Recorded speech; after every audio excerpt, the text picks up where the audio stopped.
Okay, we're gonna play a modern match, and then I'm gonna go through a deck. We're gonna show you the deck first.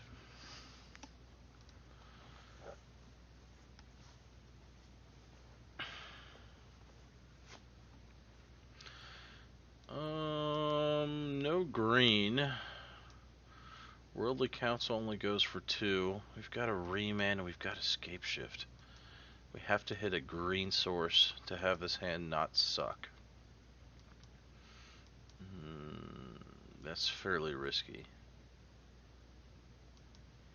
fact, it's really risky.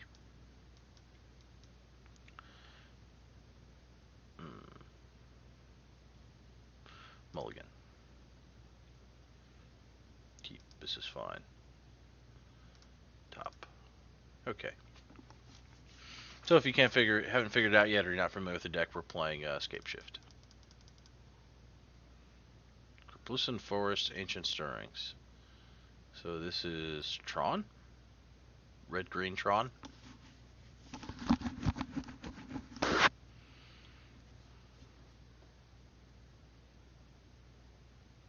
There's his power plant. Sure, why not?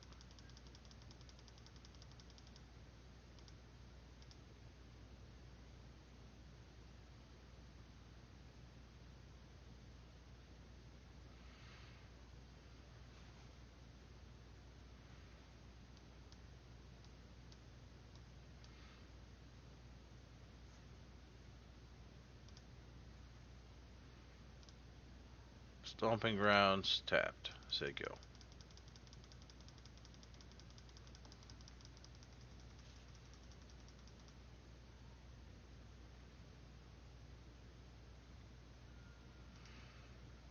Assemble the Tron engine of doom. Okay.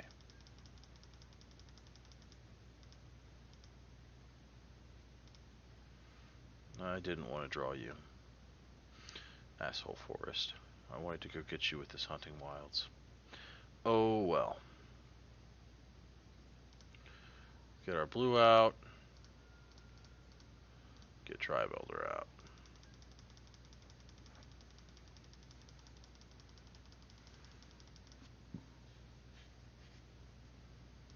Map.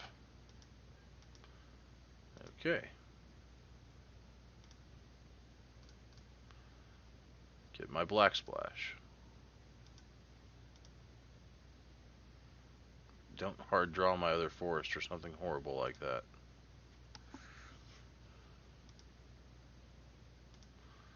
Early Council. Not especially horrible. Want to get to Cryptic Command as quickly as possible, though. Okay. Probably I can grab Breeding Pool with this. We already have a green. Yeah, so we'll shock. And we'll do this.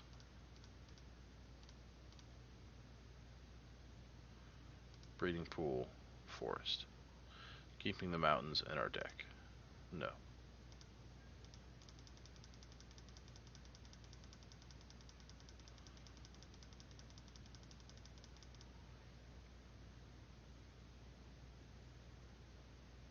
He plays Ugin. Unfortunately for him, he's shocked himself twice with Crepulsum Forest, and he's at 18, so he dies.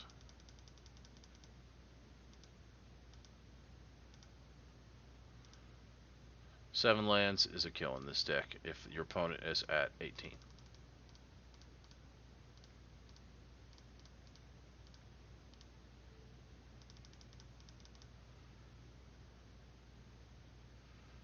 Scapeshift.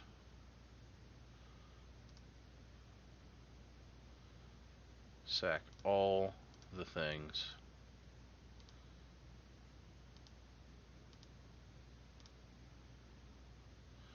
Volley cut.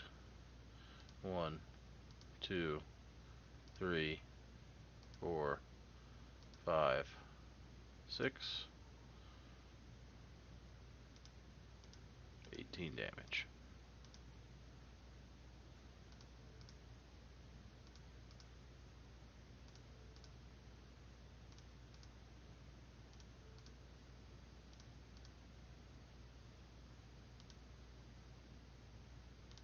Yes. No. Yes. No. Yes. No. Yes. No. Yes. No.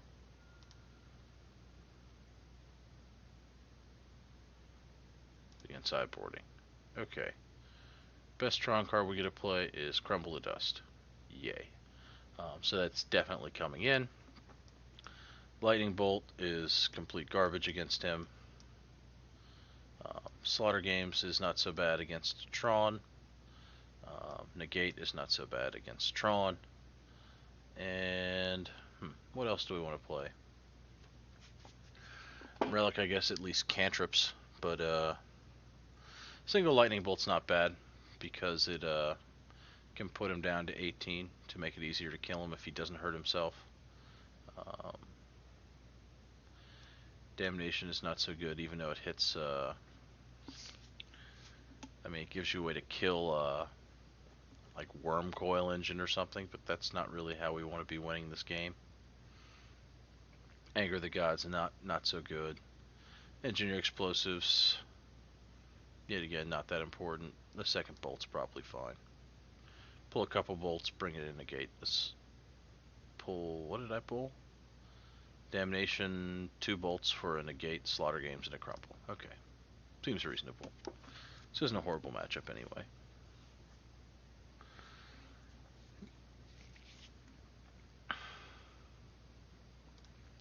He's on the play, so ramp into Crumble to Dust or ramp into Win Stuff seems good. Okay, so we've got the ramp. So keep all basics. Not horrible. Means we get to pull islands with Search and Tribelder. Though we still need a second green. You cast Scapeshift. Steep Vents. Okay. Forest. Suspend.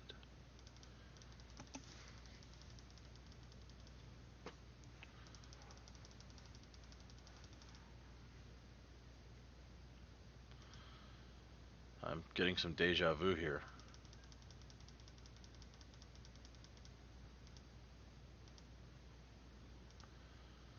Deja vu all over again.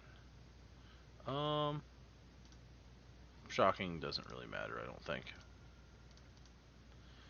It gives me more lines of play that way. Pass on Tribelder, see what he does.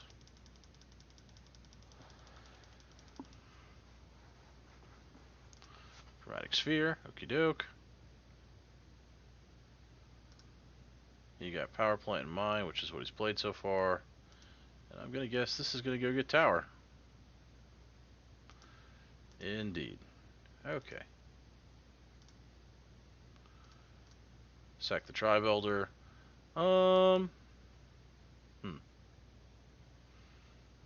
We have 3 blue for Cryptic anyway. We'll take the... Well, I guess we'll take Forest with 1 island with the other one. Take the island first. Because why not?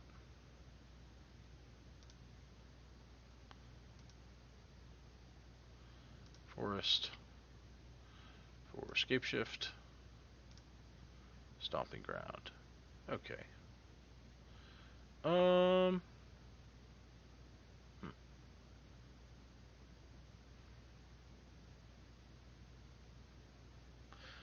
Play the tap land, keep open the gate. Or Flashback Search. Flashback Search. Negate on the next turn. Then again, Ugin's not so scary. I mean, I guess Karn is potentially scary. Let's just play the tap land and run the negate out first. Make him think I don't have a Cryptic command by playing the tap land and make him want to play into me a little looser. So Tron online. There's the Karn. Exactly what I wanted. No Karn.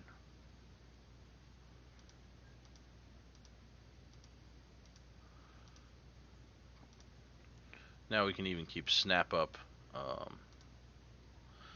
because he's already at 18 again. 1, 2, 3, 4, 5, 6. So yeah, we can go for the kill next turn. We'll just keep Snap up for another counter spell.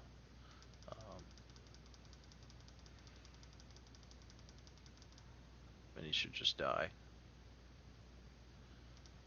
Sylvan Scrying. Trying to dodge Wormcoil Engine.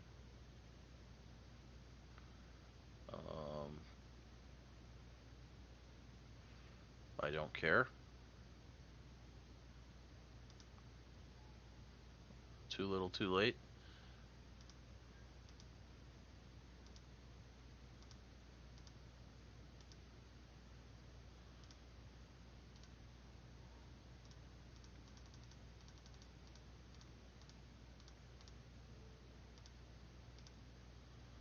Get Volacutted. Sack all. And he scoops. Okay, so draw not necessarily a very hard matchup with this deck. I'm going to go through how I have this deck currently built. It's one of my favorite decks to play in Modern. I'll talk about how it works. I've considered playing one more mountain. I feel like I'm maybe one mountain short of where I want to be. I could potentially shave a Worldly Council or something of that nature, or even a Snapcaster Mage to play the 26th land.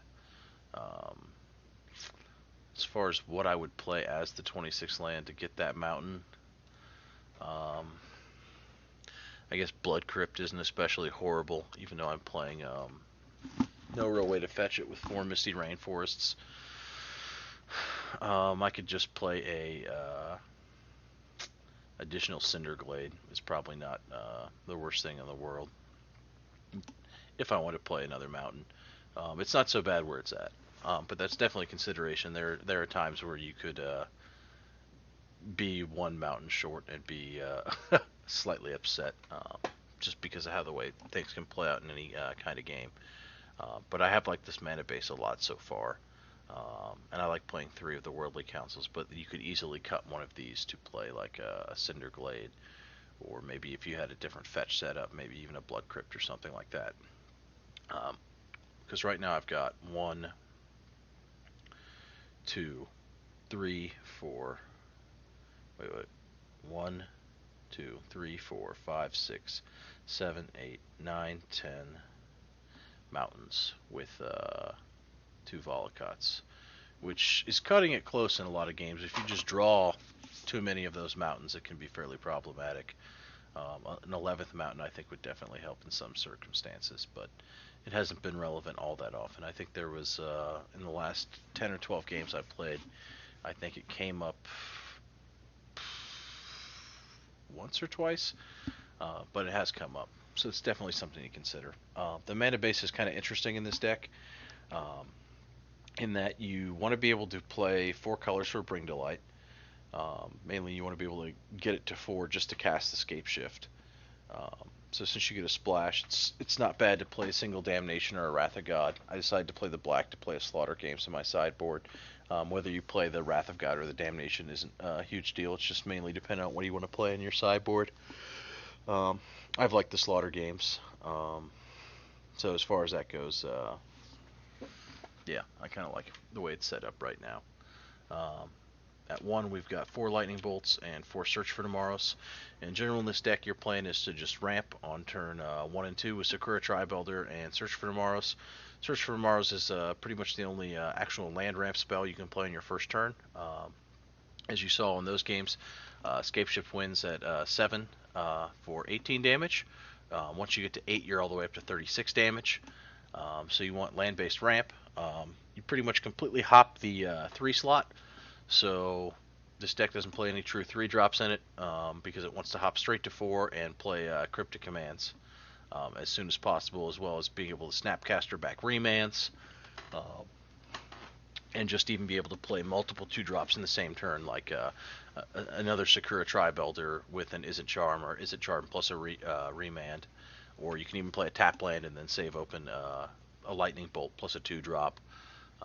Don't really need a whole lot of 3-drops in this deck, especially not the main deck. Some really nice things about this deck is that it's essentially creatureless in the main deck. So decks playing lots of creature removal game 1 are going to have a very difficult time against you, as those cards are all essentially dead. So game 1 against a deck like Jund is actually fairly easy because they have no way of interacting with all the kill spells they play. Jund decks play more than 10 kill spells. That's a lot of dead cards in your deck, especially when they don't know what they're playing against when you go in to fight them. That's why the Obstinate Baloths I feel like are better in the sideboard. Not only just because you bring them in against the aggro decks you need, but when you bring them in against Jund, Jund is now removed a large portion of their removal. If not, probably not all of it, but they've got rid of most of their removal to bring in sideboard cards that don't suck as much against you. So when you bring the Baloth in, oh, excuse me. So when you bring the Baloth in for games 2 and 3, it has a lower chance of being killed right away. It typically wins the war with Liliana. Just very, very good. Getting to play it for free and then just slaughtering a Liliana. As well as just being a general good blocker and a good card to bring against aggro. But that's part of the reason I don't like playing it in the main deck, even though you get the Bring to Light to kind of tutor. I don't even like playing the single so much. It's not so bad against the field, the single, but it doesn't really advance your plan in any real way, so I don't really like playing it in the main deck. The Lightning Bolts and the Izzet Charms are your main form of removal. Very good for picking off Mana Dorks, Dark Confidants, tiny important cards, Goblin Electromancer, Delvers, things like that that just need to be removed. In addition, as you saw, the Lightning Bolt can be sent to the face because since your main kill is 18 damage, it's actually fairly relevant. Just being able to bolt someone once could let you win a full turn faster, which is very, very relevant. Remands are exactly the kind of counter spell you want to be playing in this deck. It digs you deeper towards your counter as well as buys you time at the exact same time, which is absolutely excellent. It's nice that it hits just about anything, so you can it does hit anything, so you can cantrip even when it's not an important spell, just because you want to dig a little deeper. And since you're going for the combo kill, buying time is essential in this deck. The Izzet Charm, in addition to being able to kill creatures with the Lightning Bolt, also functions as another couple copies of counterspell down at 2 before you get up to Cryptic Command. Lets you deal with the problematic cards like, say, Leyline of Sanctity out of Ad Nauseam, or even counter spells or anything like that. Between the first 2 modes, this card's almost always relevant. And even though the third mode is card disadvantage, it is very, very nice that it has that third mode for when you don't need to use one of the first 2s, making it pretty much never dead. Just a very versatile card. Worldly Council is pretty much better than any kind of cantrip that you can play in this deck, in that most of the time you're using these later in the game to find the cards you need.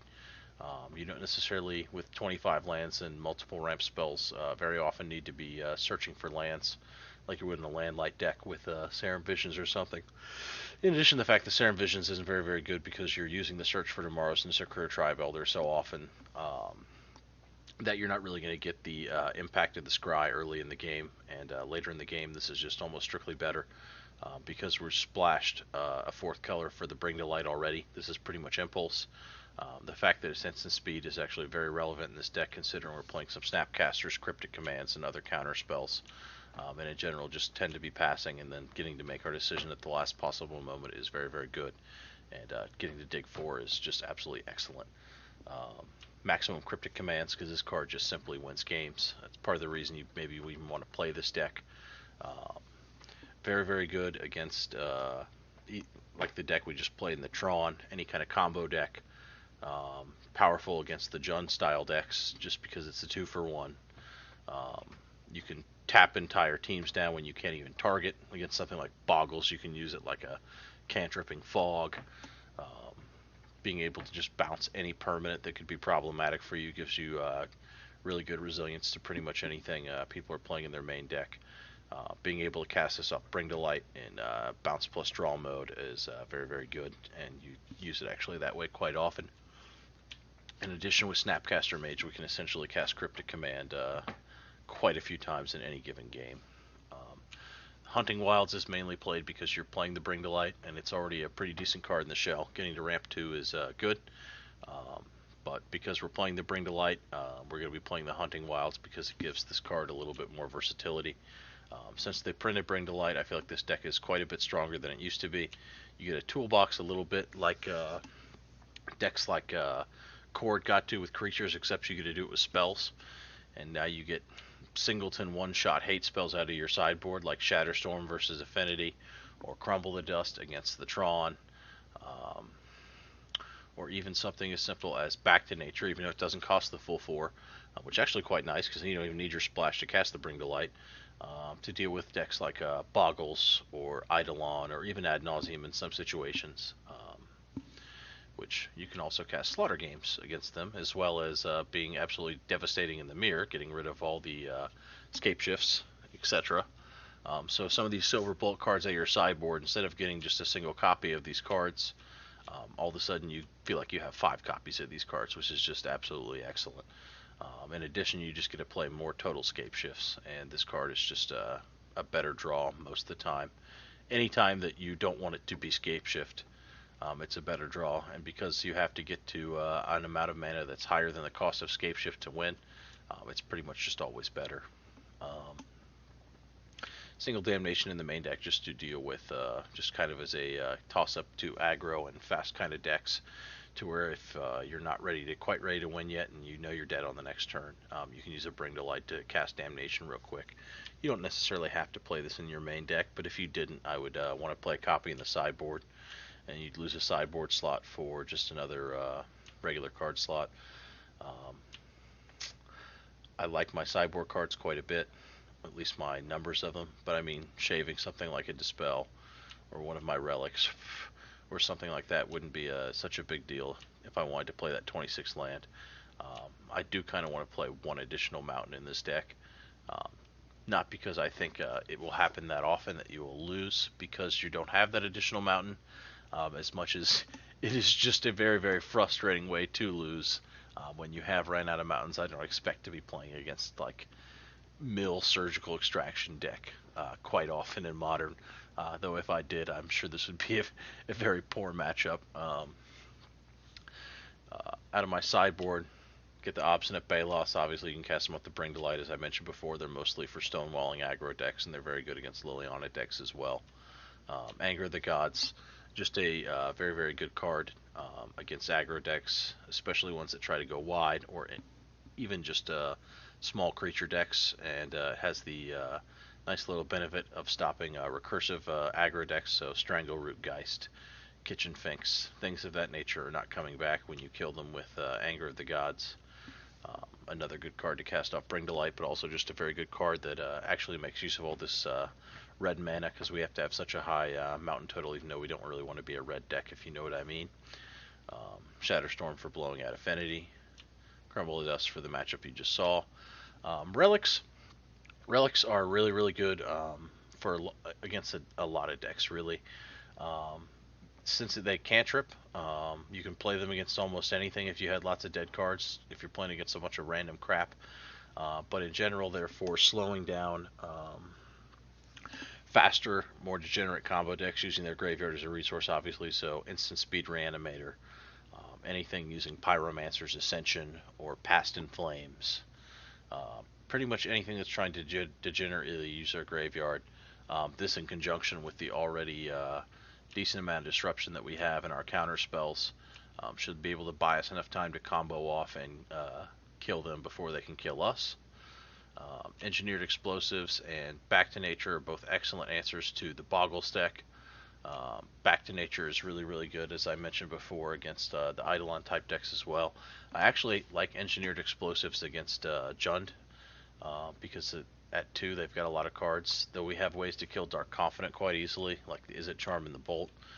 This happens to be just an exceptional card at killing Tarmogoyf, as well as the fact with 4 different colors, this card is just very, very workable and playable against very, very a large variety of decks, so I've liked it quite a bit.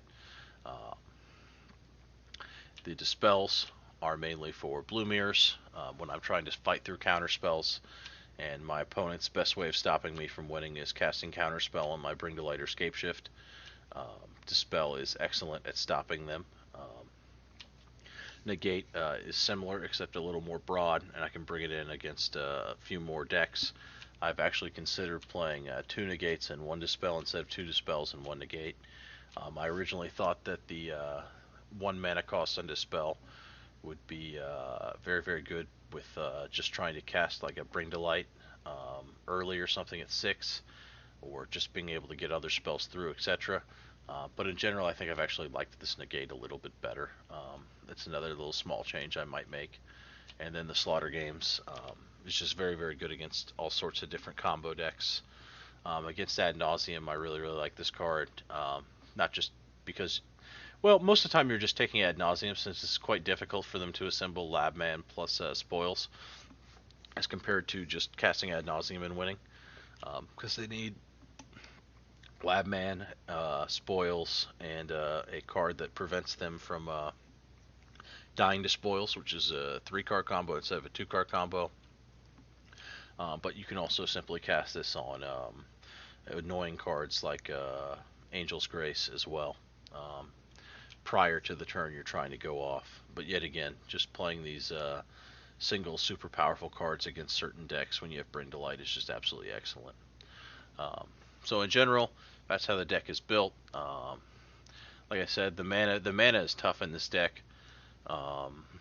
I know people have played this deck slightly higher than 60 cards just to make up for this. I don't really like the idea of doing that when you really need to be hitting Bring to Light or Scapeshift every game, and you want to be drawing as many cryptic commands as possible. You want to be hitting your ramp spells right when you want to hit them. I know a lot of people like running a couple Farseeks. I didn't really like that at all. I much preferred playing Worldly Council to doing that. I think that's where a lot of people play the Farseeks, is where you put Worldly Council.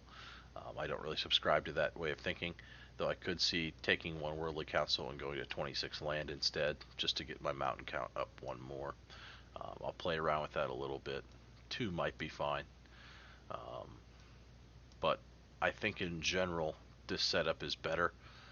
This would just feel better since I would never have to lose to the random missing a mountain scenario. Whereas I feel like this probably gets me more win percentage overall, and I'm just going to have to feel bad a little bit, which in general I think is where I want to be at. Alternatively, it could be Never Draw Damnation, which isn't a very, very good card to draw. Not get another negate, just kick one of these dispels out, and then just add the land, and then still get to play 3 Worldly Councils in the deck, and then just not have a main deck Bring to Light toolbox type answer in that situation, where Bring to Light is mainly just extra Scapeshifts or Cryptic Command or Hunting Wilds for the most part.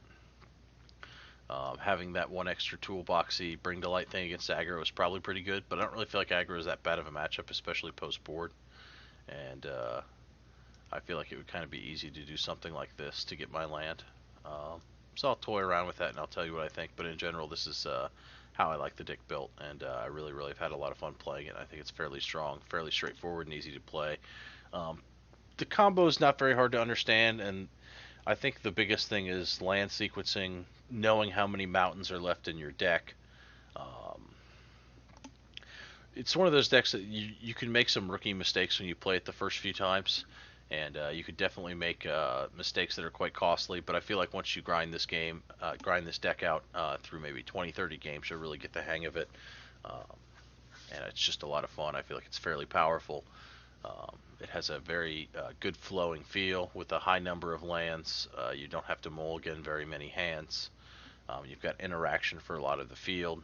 You get to build your board state the way that you'd want, and then you just get a win with a single card. So it's very much my style of deck, and I've enjoyed playing it. So I hope you guys enjoyed this Scapeshift video. If you want to see more modern stuff or deck techs of other formats, just let me know. If you'd rather me go do a deck tech for a certain commander deck or something like that, I'm always open to suggestions.